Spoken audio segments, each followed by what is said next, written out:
pour ne pas vous gêner. Le message est clair.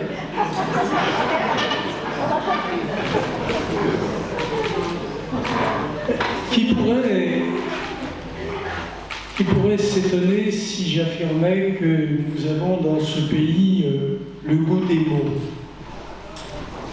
C'est fou, des mots, M-O-T-S, entendons-le bien. C'est fou comme nous les aimons. C'est fou comme nous les triturons. Nous les exploitons. Et on le voit fréquemment. Je pense à cette expression un peu nouvelle, que lorsqu'on détruit un bâtiment existant, on ne le détruit pas, on le déconstruit. Je ne sais pas si vous voyez combien la sémantique a d'importance, comme si nous avions peur de ce que révèlent les mots. Est-ce qu'il n'en est pas de même, en définitive, avec le terme d'intérêt? L'intérêt, c'est ce qui importe. Mais on peut l'utiliser de toutes sortes de manières. Nous avons nos propres intérêts, l'intérêt de la famille, ce qu'on appelle parfois improprement l'intérêt personnel, lorsque un politique s'égare dans les caisses publiques. Souvent, j'entendais dire, et je l'entends toujours encore, mais je n'y ai pris aucun intérêt personnel. Oh, j'avais pris l'habitude de regarder dans quelle poche on volait, et je m'inquiétais beaucoup plus du volet que du voleur, de ce point de vue-là. Alors, quand on prend ce qui n'est pas dû, que ce soit intéressant, j'en conviens, mais ça n'a rien d'exclusivement personnel. Il faut qu'on s'habitue à utiliser les mots pour ce qu'ils signifient. L'intérêt, c'est l'intérêt de la personne, ce qui importe à la personne, ce qui lui convient. En économie, c'est autre chose. Ça n'est plus l'intérêt d'une personne, sauf lorsque le PDG s'approprie les fonds de la société, mais globalement, il y a, on peut l'admettre, un intérêt économique, un intérêt industriel. En fait, il y a toutes sortes d'intérêts. L'intérêt social, l'intérêt politique, et on voit bien que tous ces intérêts qui pullulent, en définitive, peuvent se trouver en conflit. Je ne parle pas du conflit d'intérêts, j'en ai assez parlé, mais on voit bien que tout n'est pas absolument conciliable dans une société. J'ai un souvenir déjà ancien du temps où j'étais au ministère de la Justice, où on m'avait saisi d'un dossier qui concernait des vins blancs dans une région très particulière de France, où peu de temps avant, il y avait eu un scandale du vin rouge, qui avait beaucoup ému à l'époque ceux qui étaient nés en tous les cas. Un scandale du vin rouge, puis un scandale du vin blanc, c'était beaucoup ému. Ma décision était attendue. Fallait-il que j'initie des poursuites pénales dans ce nouveau scandale quand l'autre était à peine éteint? Il y avait un conflit évident entre les nécessités de garantir la sécurité des consommateurs, puisque ces vins blancs étaient frelatés, et puis la nécessité de préserver le vignoble bordelais, puisque c'est lui qui le s'agit. Fallait-il lui porter ce qui ressemblait à un coût qui pouvait avoir des conséquences économiques pour toute une région? C'est le type même du conflit que l'on rencontre. Comment peut-on concilier? Et souvent, c'est inconciliable. Donc, je vous le dis, j'avais pris la décision de ne pas faire exercer de poursuite. Ce qui est contestable, je conviens, comme toutes les décisions de justice, je vous rassure. Alors, on se trouve souvent avec cette équation terrible. Pourquoi en matière d'environnement ne l'aurions-nous pas? On voit bien, quand on parle des pesticides dans les champs, pour simplifier, ça ne fait pas l'affaire de tout le monde. Ceux qui croient que l'environnement doit être préservé sont favorables à ce qu'on écarte les pesticides. Les agriculteurs qui veulent protéger leur récolte sont favorables à conserver au moins une partie de ces pesticides. Et puis les industriels qui les produisent, eux ne veulent pas qu'on les touche, parce qu'en réalité ce sont leurs profits que l'on touche. Il faut accepter cette idée que tout n'est pas considéré et qu'il faut faire des choix. Alors, quelle est la base du choix que l'on peut faire? Il y a cette notion d'intérêt général qui en fait est issue des révolutionnaires de 1789 qui voulaient s'écarter de l'idée qu'il n'y avait qu'un intérêt, celui du souverain. Puisque le peuple devenait souverain, il fallait qu'il ait un peu son intérêt. C'était l'intérêt public. C'est ainsi qu'on l'appelait à l'époque. L'intérêt public. Mais l'intérêt public, ça n'est jamais qu'une expression. Je ne suis pas certain qu'elle en dise plus que l'intérêt général. Et puis l'intérêt général, comment se décide-t-il? On pourrait tenter de dire que, avec cette fâcheuse habitude que nous avons de les aimer, les sondages pourraient y répondre. Faut-il, faut-il pas? Je me souviens, dans le Tapie, il y avait eu un sondage. Est-ce que qui gagnera, le procureur ou Bernard Tapie? Bon, il paraît que c'est lui qui devait gagner. Les sondages peuvent se tromper. Donc, attention, c'est pas comme ça qu'on décide. L'intérêt général, on va conserver l'expression puisque c'est la plus courante, ce n'est pas l'intérêt du plus grand nombre. Un seul pourrait énoncer une règle conforme à l'intérêt général contre l'ensemble de l'univers, s'il avait raison.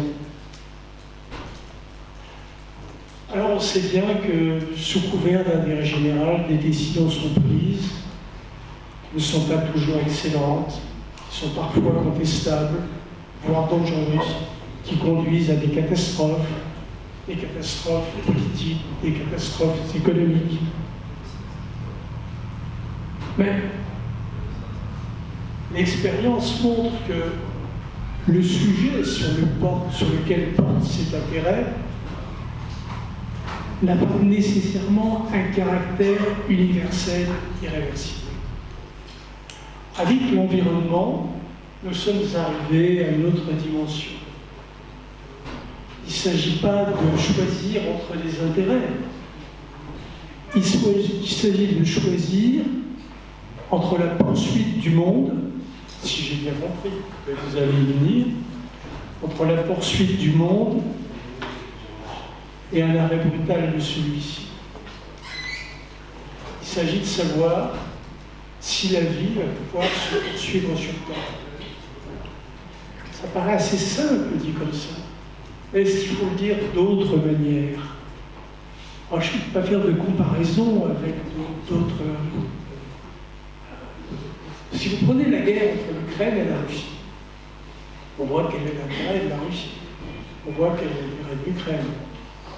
C'est relativement facile. Et je vais le dire brutalement, mais ça ne met pas en cause l'avenir de la planète.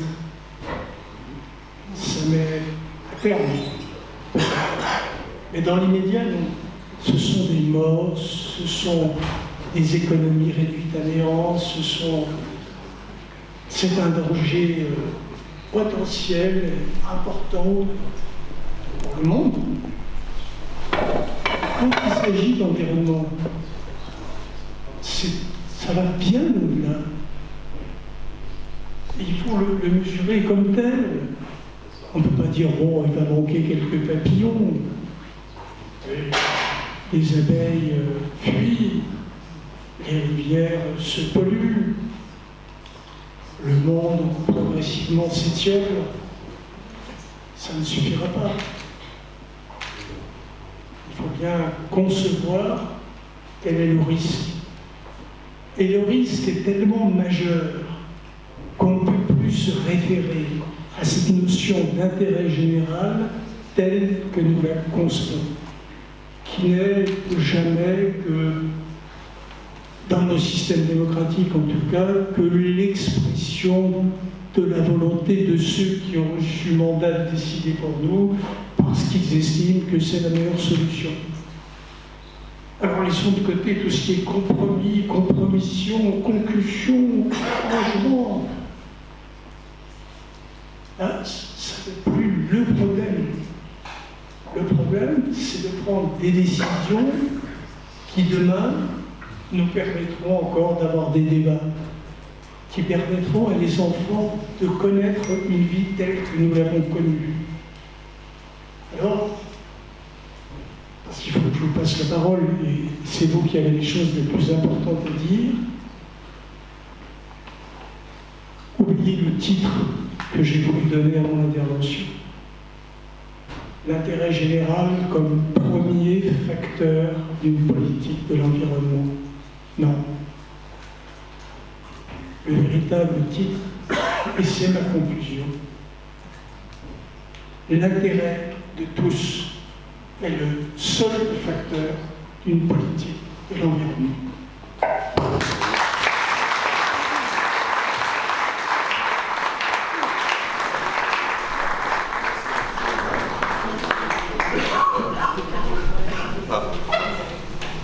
Merci, monsieur le procureur.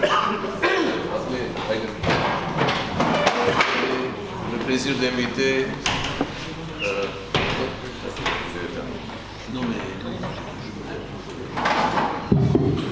J'ai le plaisir d'inviter membre de notre conseil d'administration, Marie-Claude Ville, pour une brève présentation.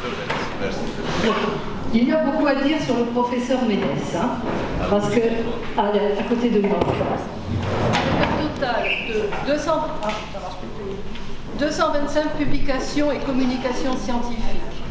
J'en entends.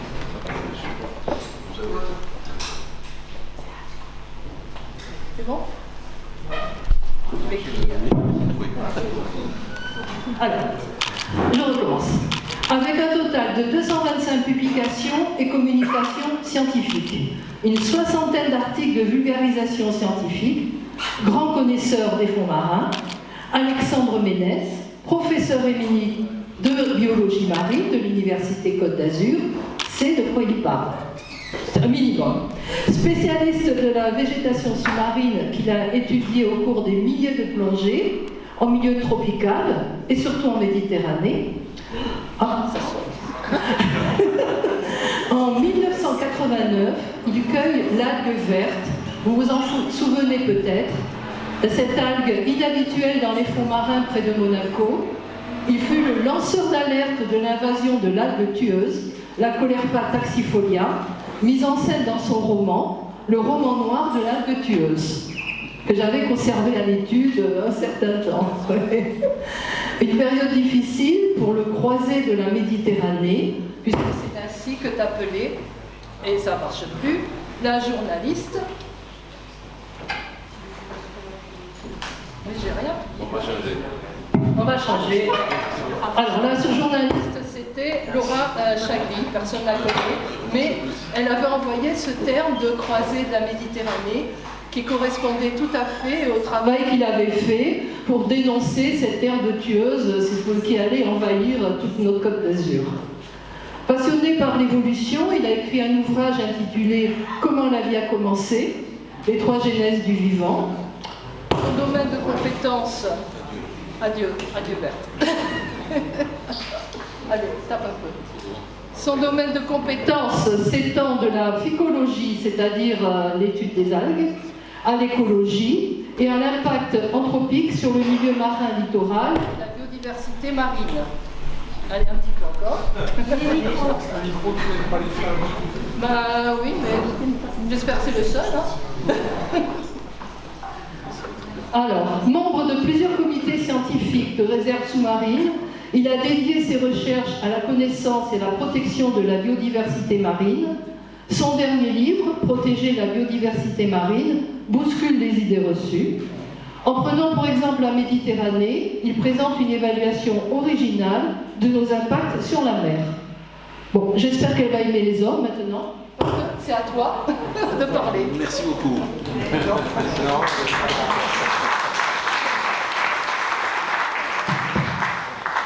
Merci pour ce CV élogieux et j'espère employer les bons mots pour présenter le titre. Alors est-ce qu'on peut peut-être éteindre la lumière, puisque là, on va rien voir sinon.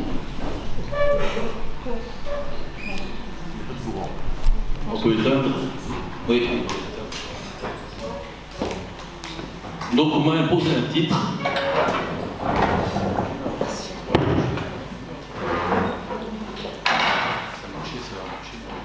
Donc le titre c'était...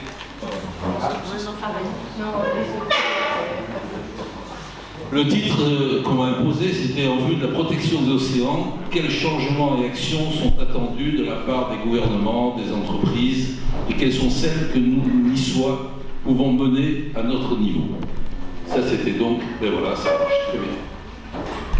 Bon, ça c'est un titre imposé, et je vais essayer de broder sur ce sujet, comme vous avez constaté. Alors, la protection des océans implique en fait deux entités à protéger. La biodiversité marine, on va le définir tout à l'heure, je vais parler fort, c'est mieux peut-être. Et nous, l'homme, donc notre environnement, notre santé, notre économie et tout ce qui est l'exploitation de la mer, etc. Donc en fait, il y a deux entités qui sont menacées par toutes les atteintes à la mer. Et il faut bien les distinguer. Avant de proposer des... Oui, un nouveau micro. Ouais, c'était... C'est vrai que c'est pas tes femmes qui n'aiment pas. J'avais juste épuisé. Bon, donc, en ce qui concerne la première entité, la biodiversité marine, c'est un terme qui semble simple, mais qui en fait est beaucoup plus compliqué que cela, et je vais rapidement le définir. La biodiversité, en fait, mais il marche bien. La biodiversité, en fait, ça y est, ça marche, se décline en trois domaines. La biodiversité génétique, spécifique et écologique. On va voir ça très rapidement. La biodiversité génétique, c'est celle qui différencie tous les organismes d'une même espèce.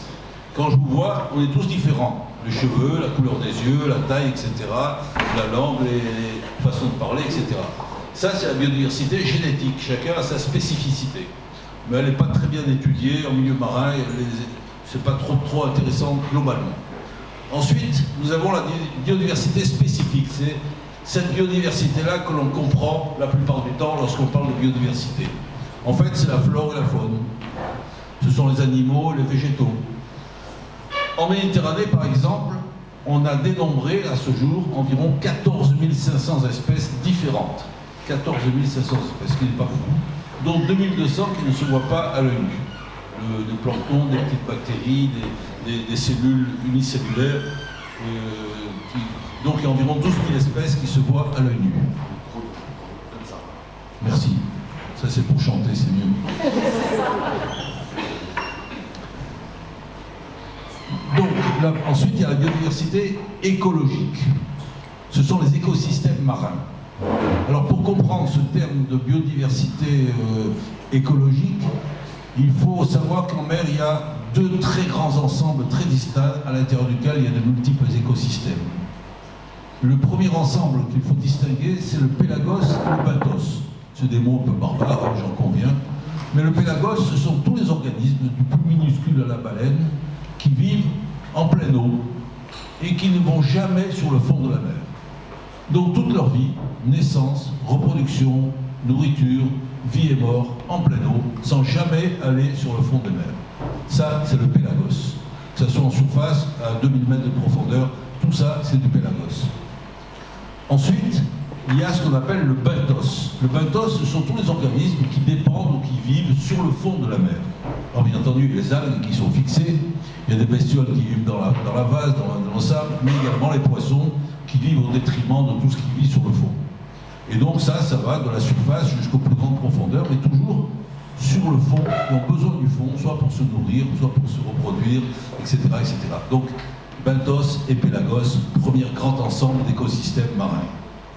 Ensuite, dans les grandes distinctions de la biodiversité écologique, il faut comprendre qu'il y a une zone qui s'appelle photique, où la lumière pénètre.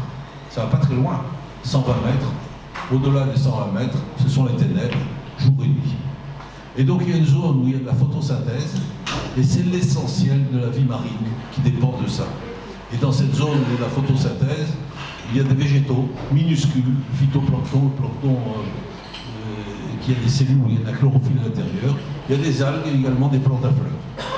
Ça, c'est la zone photique. Ça va en général entre 0 et 100 mètres. Plus la mer est transparente, plus on peut trouver des algues en grande profondeur. Et ensuite, il y a la zone aphotique, c'est tout le reste. Tout ce qui est dans les ténèbres et qui ne voit jamais la lumière. Mais ce qu'il faut comprendre aussi, c'est que tous les animaux qui vivent plus bas de 100 mètres, que ce soit dans le pélagos ou dans le benthos, dépendent de la vie photique, c'est-à-dire du plancton et de la vie grâce à la chlorophylle. Puisque tous ces organismes qui vivent meurent, tombent, coulent, sont mangés au passage, sont recyclés, etc., etc. Donc il y a tout un cycle de vie qui se développe dans toute cette masse d'eau, même si ce n'est pas en contact avec la lumière.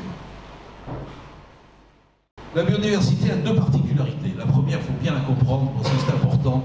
La conclusion de cette particularité va choquer certains d'entre vous, parce que c'est contraire à tout ce qu'on raconte.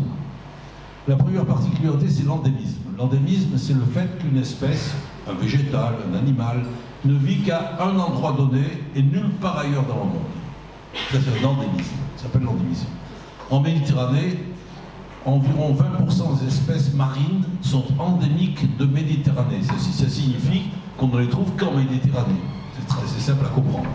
Tout le reste, on les retrouve en Atlantique, en océan Indien, ce sont des mélanges.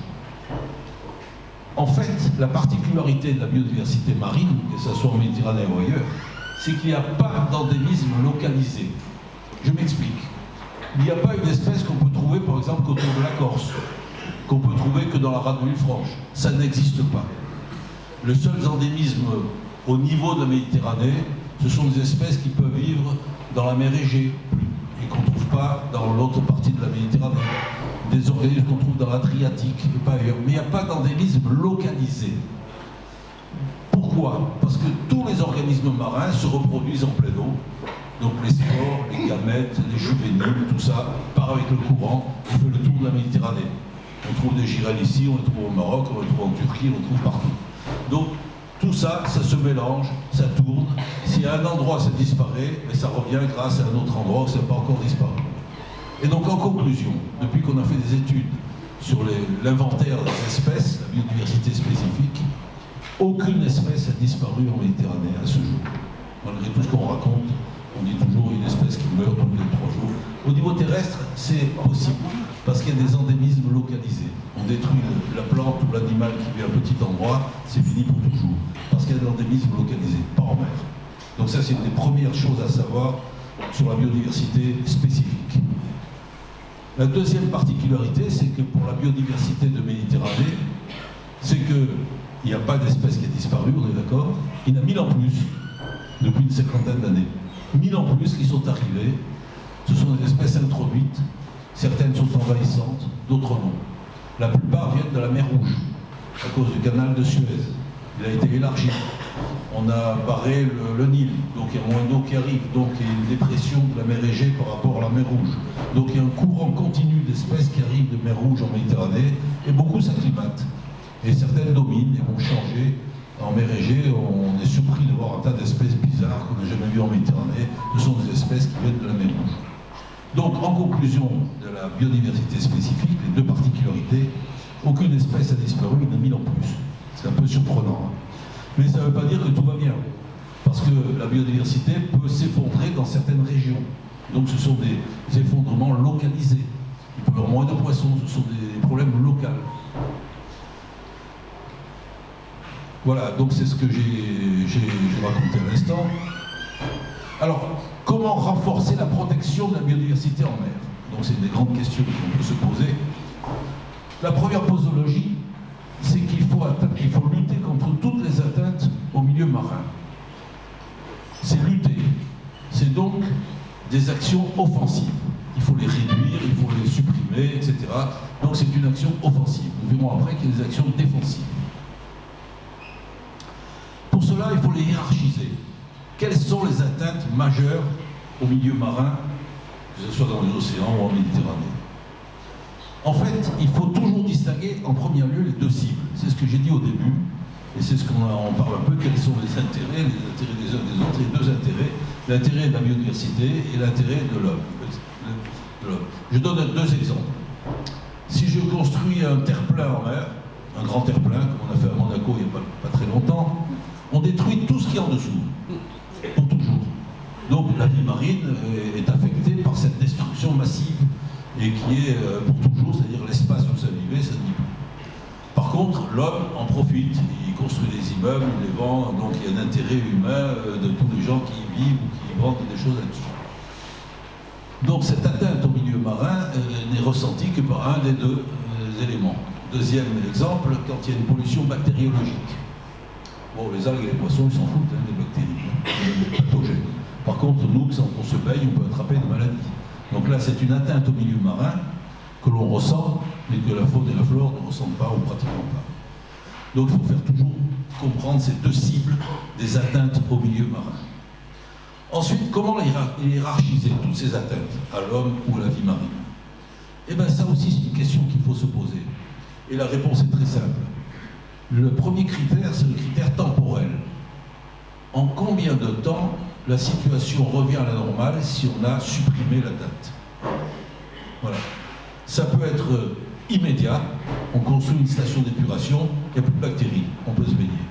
Donc du jour au lendemain, lorsque la station fonctionne, c'est bon. Ça peut être un peu plus long. Les pollutions par hydrocarbures, ça peut durer 5 ans, 10 ans, 15 ans, mais sur toutes les plages de Bretagne où il y a eu tous les grands échouages de bateaux pétroliers, il n'y a plus de traces de pétrole. Donc ça disparaît. Certaines pollutions par des métaux lourds sont plus longues à se résorber. J'y reviendrai. Ça, c'est le critère temporel, c'est très important. Et certains autres atteintes au milieu marin, il n'y a aucun espoir que ça revienne. Quand on construit un ouvrage sur la mer, tout ce qui est en dessous, ça disparaît pour toujours. Ensuite, il y a le critère quantitatif. Alors quand on parle par exemple d'une pollution à un endroit donné, eh bien, c'est l'endroit qui est concerné. Donc il y a un volume ou un espace concerné par cette pollution. À côté, on ne la ressent pas. Donc ces deux critères permettent de hiérarchiser toute pollution, toute atteinte au milieu marin. Je vais maintenant présenter les principales atteintes, d'une part à la vie marine et d'autre part à l'homme. Pour la vie marine, il y en a 4. Je n'ai distingué 4.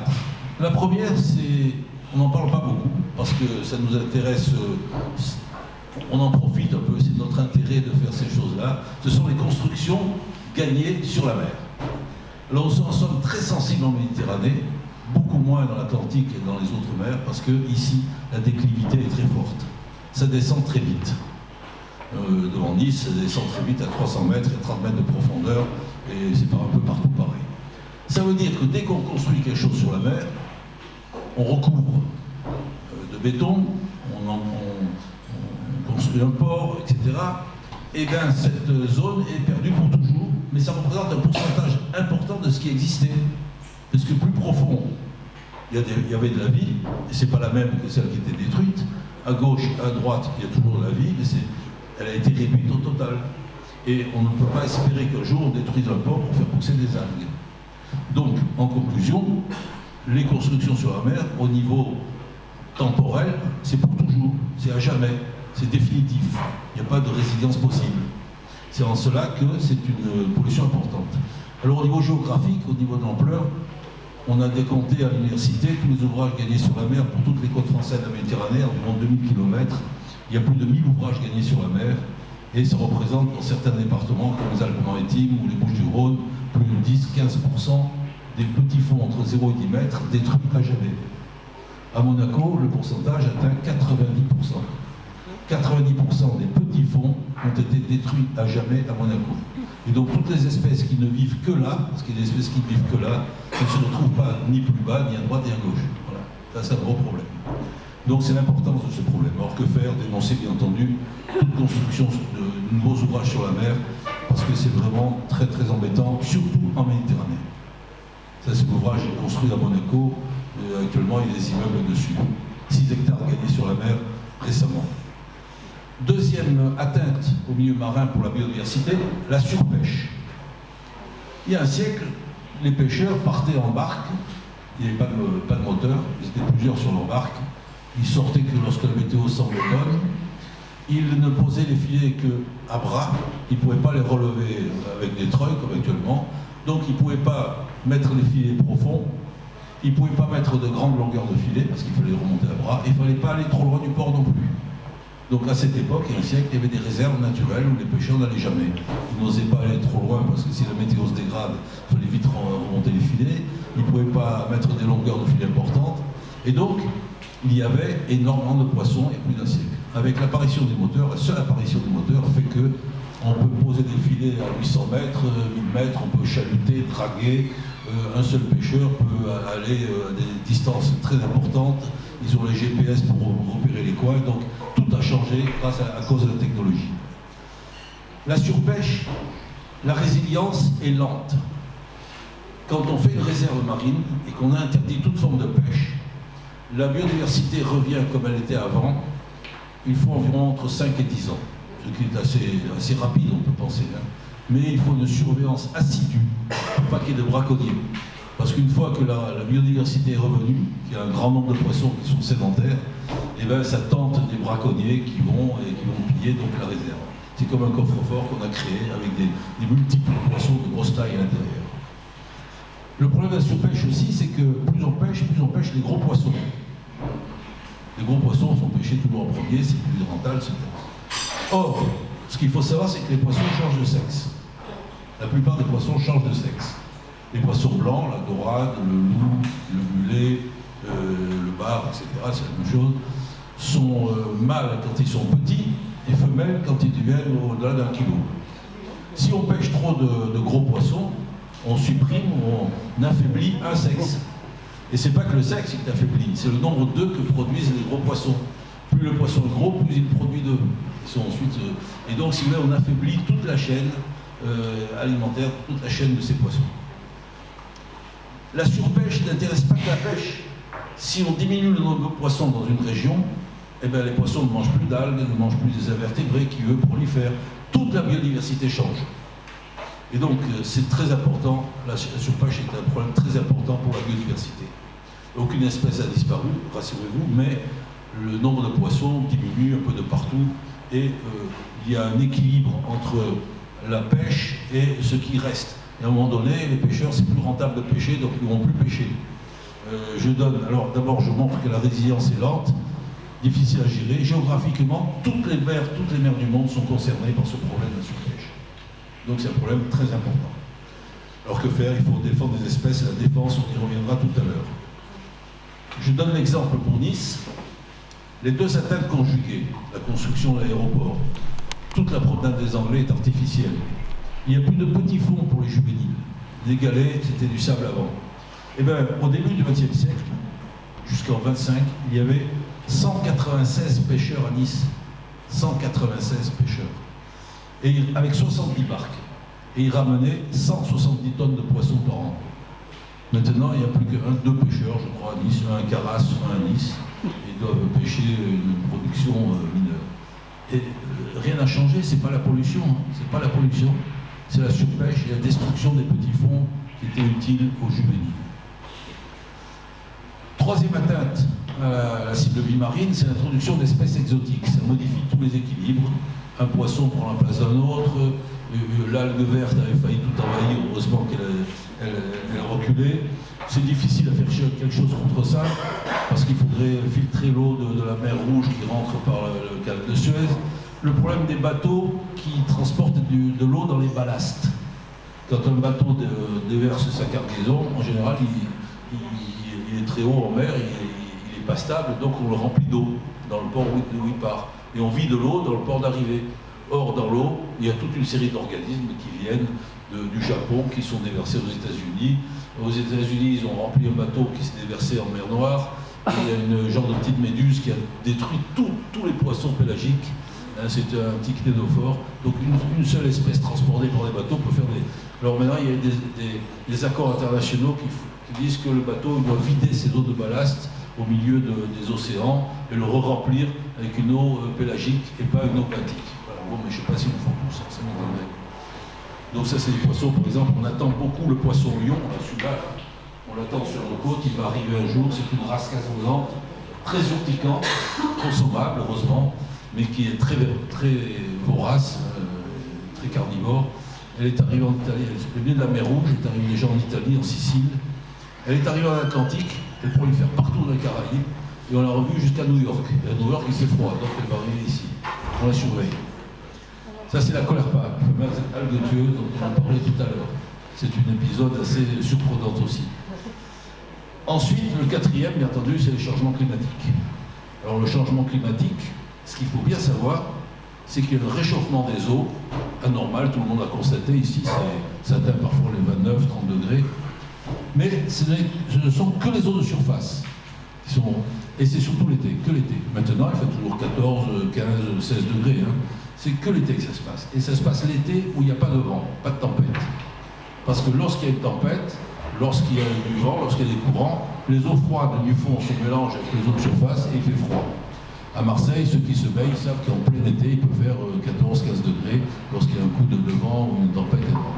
Donc ça se passe que l'été et en surface. Alors bien entendu, ça va modifier beaucoup de choses. Les espèces qui sont sensibles à la chaleur vont mourir. Enfin, ça va faire toute une série de problèmes. Ensuite, il y a l'augmentation du gaz carbonique dissous dans l'eau de mer. Ça va acidifier petit à petit l'eau de mer. Actuellement, elle est basique, environ 8,1, 8,2. Bientôt, les chercheurs disent que ça va atteindre les 7. Ensuite, moins de 7, ça devient acide. Et si ça devient acide, plus de 2 à 3 000 organismes qui fixent le calcium ne pourront plus vivre. Les coquillages, les oursins, certaines algues, etc. Mais ça, c'est pour demain ou après-demain. La résilience de tout cela, ça se fait à très long terme. Il faut attendre que les situations du gaz carbonique se régulent dans notre atmosphère, donc il faut attendre 50 ans, un siècle peut-être. Donc il faut participer à toute la réduction des gaz à effet de serre. Les atteintes maintenant au milieu marin sur lequel nous sommes les plus sensibles, nous hommes. Donc c'est la deuxième partie des atteintes au milieu marin, la deuxième cible si vous voulez. Donc là il y a toute une liste. Je ne vais pas faire beaucoup de commentaires là-dessus. Les pollutions bactériologiques, on sait bien les traiter chez nous sur nos côtes, c'est maltraité dans les côtes du sud de la Méditerranée malheureusement, dans beaucoup d'autres pays. Les pollutions chimiques, on en parle beaucoup, mais il faut vraiment dédramatiser ces pollutions chimiques. L'agence de l'eau fait des études très poussées là-dessus. La plupart des polluants chimiques arrivent par les fleuves. Et c'est le Rhône, dans la Méditerranée nord-occidentale, qui en amène le plus. Alors on peut se dire, les poissons, il ne faut pas manger toutes les semaines, etc. Le thon, tout le monde raconte des choses invraisemblables là-dessus. Vous pouvez en manger tant que vous voulez. Moi je mange presque tous les jours, y compris du thon, parce que je vous explique une chose. Les pêcheurs de Martigues, l'endroit où il y a le plus de polluants de tout genre, les PCB, mercure, il y a de tout, Martigues, il y a de tout. Quand ils pêchent le poisson, la plupart, beaucoup de poissons arrivent dans les filets abîmés. Qu'est-ce qu'ils font? Ils les mangent. Ils ne peuvent pas les vendre, mais ils les mangent. Donc ils consomment sans arrêt du poisson qui a ingéré certainement toutes les pollutions qu'on peut imaginer. Il n'y a aucun cas de pathologie spécifique chez ces pêcheurs, contrairement aux agriculteurs qui, eux, ingèrent beaucoup de pesticides directement. Et deuxièmement, quand vous achetez un thon, il n'est jamais pêché au même endroit. Il peut venir de Méditerranée nord-occidentale, de Méditerranée du sud, de l'Atlantique, on ne sait pas d'où il vient. Et à chaque endroit, c'est des polluants qui se baladent, qui sont spécifiques. Et donc il est exceptionnel de manger un thon qui vient du même endroit et qui contiendrait des doses néfastes Et il faudra en manger tous les jours, midi, matin et soir, pour avoir le moindre problème. Alors le poisson, ça fait du bien. Mangez du poisson, soyez rassurés. Les accidents de la navigation, et encore une fois, les pollutions, les polluants n'ont jamais détruit les espèces dans le monde entier. On connaît le pire exemple, c'est Minamata au Japon, où on a déversé du mercure en grande quantité dans une baie. Les hommes qui ont mangé le poisson en sont morts, il y a plus de 1000 morts, les chats qui mangeaient le poisson sont morts. La biodiversité n'a pas été atteinte, et maintenant on peut encore pêcher à Minamata, au bout d'un siècle on peut repêcher. Bon, ensuite il y a les accidents de navigation, j'en ai parlé, la pollution par les macro-déchets, c'est les plastiques, on en parle beaucoup. Mais toutes les espèces marines qui mangent du plastique les ingèrent et ça s'en va par le transit intestinal. Vous pouvez manger un morceau de plastique, vous n'allez pas en mourir. Donc c'est surtout une pollution visuelle, c'est nos déchets que l'on voit en mer, et ça c'est détestable. Et c'est un problème d'incivisme. C'est un problème d'incivisme plutôt que de matière que l'on produit. Quand on va au Japon, quand on va en Norvège, quand on va dans les pays du Nord, on ne trouve pas un papier, pas un plastique par terre, ni sur le rivage. La montée des eaux, j'en parlerai tout à la fin. Alors, comment renforcer la protection de la biodiversité sous-marine? J'étais à la phase offensive, maintenant c'est la phase défensive. Il faut défendre les espèces ou défendre des espaces. Ça, c'est une deuxième stratégie. La protection des espèces, bon, c'est basé sur différents critères, et il y a des conventions internationales qui ont des listes d'espèces qui sont soi-disant défendues, interdites de détruire, protégées, en gros. Barcelone, Berne, Bonn, Washington et l'UICN, chacun a sa liste. C'est déjà bizarre. Hein. Et au total, il y a environ 150 espèces, c'est toujours les mêmes, qui sont citées dans toutes ces conventions. Tous les États signent ces conventions, mais ne les appliquent pas. Parce que par exemple en France, il y a une loi qui définit ce qu'est une espèce protégée. Et ce n'est pas le fait qu'elle a signé la Convention de Barcelone que les 153 espèces sont protégées. Il faut qu'elles soient dans la loi française. Or, dans la loi française, il n'y a que 30 espèces en Méditerranée qui sont protégées par la loi. Donc, les cétacés, la Posidodie et quelques autres espèces. Donc là, déjà, c'est un problème assez surprenant. Bon, ces protections donc, varient beaucoup d'un pays à l'autre, c'est plutôt théorique. Protection d'espèces. La protection des espaces, maintenant. Là, c'est beaucoup plus sérieux, c'est beaucoup plus utile. Donc, il faut interdire la principale atteinte au milieu marin, qui est la surpêche, la pêche. La pêche professionnelle, la pêche amateur, toutes les formes de pêche. Pour la Méditerranée, il y a plus de 1231 espèces aires marines protégées. Mais on dit que c'est des aires marines protégées, mais on y pêche allègrement, à la dynamite dans le sud de la Méditerranée. On y fait des concours de chasse sous-marine dans le site Natura 2000 en France. Et donc, c'est vraiment pas protégé pour de bon. La véritable protection interdit de pêcher toute forme de pêche. Sur les côtes françaises de la Méditerranée, il y a 55 aires marines protégées qui ont ce label. C'est un label du ministère de l'Environnement. Là, il y a 2 parcs nationaux, Port-Cros, des Calanques, des réserves naturelles, des parcs marins régionaux, 5 arrêtés de biotope, 42 sites Natura 2000. Les sites Natura 2000, on peut tout y faire.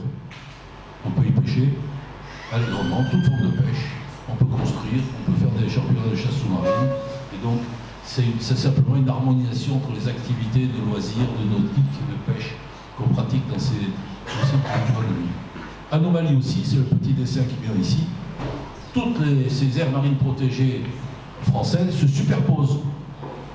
Et donc on a, par exemple au Cap Corse, on a une superposition, le sanctuaire Pélagos, qui est un sanctuaire qui soi-disant doit protéger les cétacés, mais sachez que les cétacés sont protégés par toutes les lois dans toute la Méditerranée.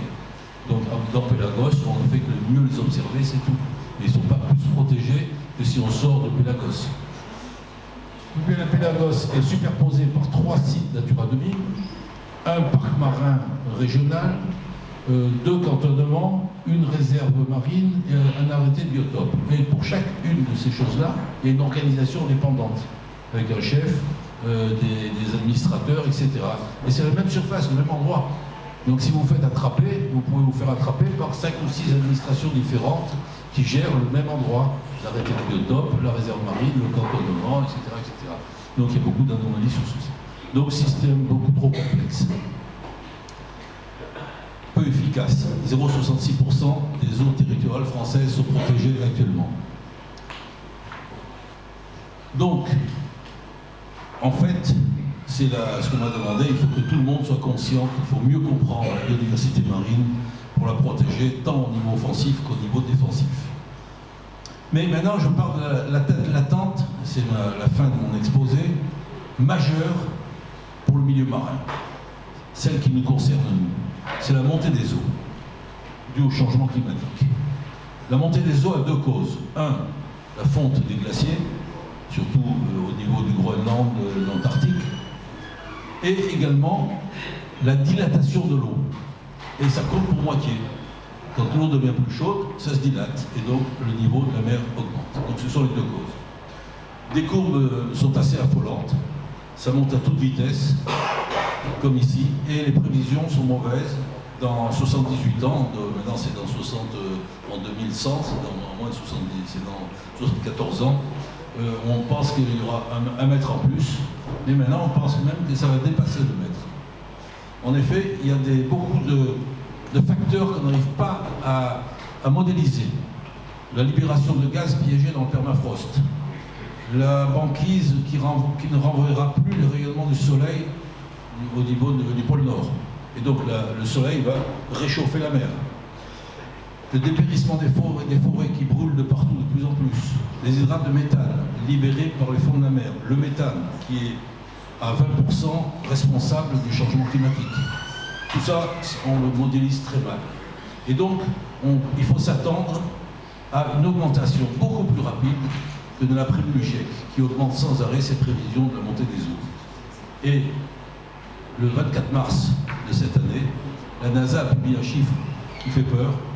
En 23, la mer est montée de 7,6 mm, 2 fois plus que l'année d'avant. Donc ça va s'emballer, c'est en train de s'emballer.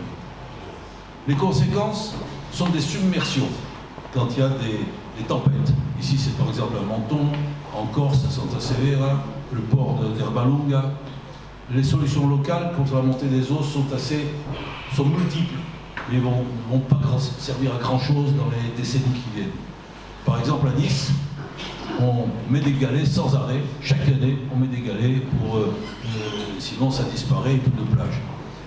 Je vais vous montrer des images qui vont vous surprendre. C'est la promenade des Anglais, au niveau de l'église de Sainte-Hélène. Vous la voyez, l'église, avec la flèche rouge. C'est un tableau qui date d'un siècle et demi. Regardez les pêcheurs où ils sont même pas à 50 mètres de la mer. C'était presque du sable, peut-être, qui descendait très doucement en mer.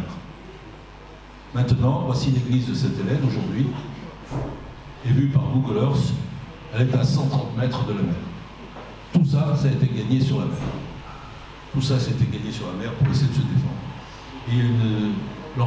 Par ailleurs, on fait des épis. 450 épis dans les côtes françaises de la Méditerranée. Ces rochers qu'on met pour essayer de couper les vagues, essayer de ralentir la progression donc des coups de mer. Mais dans certains endroits, regardez ici, les épis ne touchent même plus la côte. Ils sont là et la mer a progressé vers la Camargue. On fait des digues également. Des digues qui sont contre le littoral. Ici, vous voyez des rochers, mais la mer va passer par-dessus et va envahir ce qui est derrière. Partout, on fait des enrochements. On le voit dans notre région aussi. Quand on va vers Antibes, le bord de mer, à la fin, il y a des enrochements de partout. Et on en fera de plus en plus. Ici, c'est des endroits où on est enroché par les gens qui ont un camping ou une maison. On fait même des digues sous-marines. Ici, c'est au Cap d'Aille, c'est sous l'eau, pour essayer de ralentir la progression de la mer. Venise, c'est un exemple. Il y a 2-3 ans, il y a eu une marée haute, aqua, de 187 cm sur la place Samar. 187 cm. Ils ont mis 3 ou 4 milliards d'euros à faire un projet invraisemblable énorme de barrage pour essayer de ralentir les effets de ces aqua alta. Et donc quand la mer monte trop, à cause des vents, de la dépression, etc., il y a un système qui fait monter un barrage avec de l'air, on impulse dans des caissons, tout se lève et ça barre. Et depuis donc 2-3 ans, il n'y a plus eu de aqua-halte à Venise. Mais chaque fois qu'on actionne ce système, c'est 3 millions d'euros. Et ça fait 30 fois des gens qui l'ont actionné. Voilà. Alors, autre exemple, c'est les Pays-Bas. Moi, je suis d'origine néerlandaise. Alors là-bas, on s'est lutté contre la mer, puisque l'essentiel du pays est sous le niveau de mer. La première chose qu'ils ont fait avant la guerre, c'est le Afsluitdijk. C'est une digue qui relie les deux parties du pays et qui est devenue étanche, voilà, et qui a permis de créer des polders. Ici, tout ça, c'est de la terre maintenant, on cultive. Avant, c'était la mer du Sud, maintenant, c'est le lac de l'Aïssel. Donc, ils ont réussi à lutter contre les inondations de cette façon. Ça, c'est la photo de la fermeture de la digue. Voici la digue actuellement. Mais il y a également des projets multiples de fermeture. Il y a eu 2000 morts dans les années 50 à cause d'une inondation, la mer qui est montée. Donc tous les endroits où les rivières se jettent sont saturés de barrages. Des barrages énormes, comme ici, qu'on ouvre ou qu'on ferme lorsque la mer monte trop. Voilà. Et la commission de Delta, qui faut s'attendre à une montée des eaux de 1,30 m depuis d'ici 2100, ça va monter 4 mètres d'ici 2100. En Angleterre aussi, la Tamise est barrée. Si jamais ça monte trop, il lève le barrage. Et là, je vais vous parler de quelque chose qui va vous surprendre. C'est un Allemand, Hermann Sörgel, qui, entre les deux guerres, a imaginé de fermer la Méditerranée par un barrage. Et donc, c'est un barrage de 35 km de long, une hauteur de 300 mètres sur sa partie la plus profonde. Avec les moyens de l'époque, avec 200 000 ouvriers marocains, il pouvait construire le barrage en 10 ans. C'est un projet fou, parce que l'objectif de ce Sörgel, c'était de faire baisser la Méditerranée de 200 mètres pour créer 500 000 km² de terre arable. Mais il fallait reconstruire tous les ports vers le bas. Alors il en a parlé à Hitler, qui l'a envoyé balader, parce qu'il s'occupait plutôt de la Pologne que du Maroc.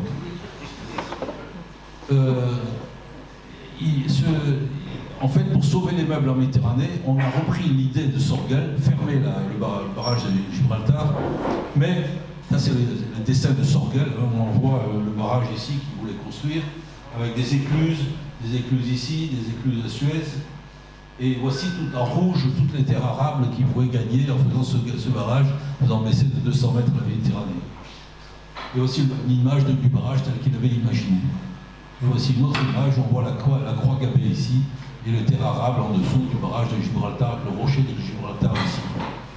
Mais il y a un nouveau projet qui a été imaginé par un Américain, c'est de faire un barrage simplement pour faire baisser la Méditerranée de 20 cm, et la garder toujours à moins 20 cm, c'était la profondeur du début du siècle ici. Et ça s'appelle le projet Neo-Atlantropa, un barrage ouvert, on laisse passer beaucoup d'eau encore, avec des écluses étendues entre l'Espagne et le Maroc, c'est profond ici, et pareil. Maintenant, à la suite de cette idée du barrage de Gibraltar, il y a d'autres idées qui ont germé dans les scientifiques du nord de l'Europe. Comment sauver les meubles de toutes les capitales nordiques? Toutes sont menacées d'inondations à la fin du siècle. Amsterdam, Londres, Saint-Pétersbourg, Anvers, toutes les capitales. Voici ce qu'ils ont imaginé. Alors ça, c'est vraiment un peu fou, c'est le projet NID. Vous allez voir ce qu'ils veulent faire. Un barrage entre la Bretagne et Wales. Petit barrage, mais c'est pas très profond, c'est faisable. Mais le plus gros barrage, c'est ici, de barrer tout ça jusqu'à la Norvège. Ça va être plus difficile ici, où c'est un peu profond. Mais ils espèrent y arriver. Il y a un autre projet qui est le suivant, faire des barrages tout le long des côtes. Mais vous voyez, on y pense, on a peur de tout ça. Sinon, tout va être inondé. Et c'est pas en montant les digues qu'on va y arriver. C'est un tonneau de dégâts. Donc c'est inimitable. Et toutes les luttes contre les submersions vont se multiplier. Chaque commune, chaque pays va essayer de bricoler. Mais c'est comme un tonneau des Danaïdes. C'est pas en mettant des petits rochers, des épis, des petites digues qu'on va sauver les meubles sur toutes les côtes qui sont entre 0 et 4 mètres et ça peut aller beaucoup plus haut.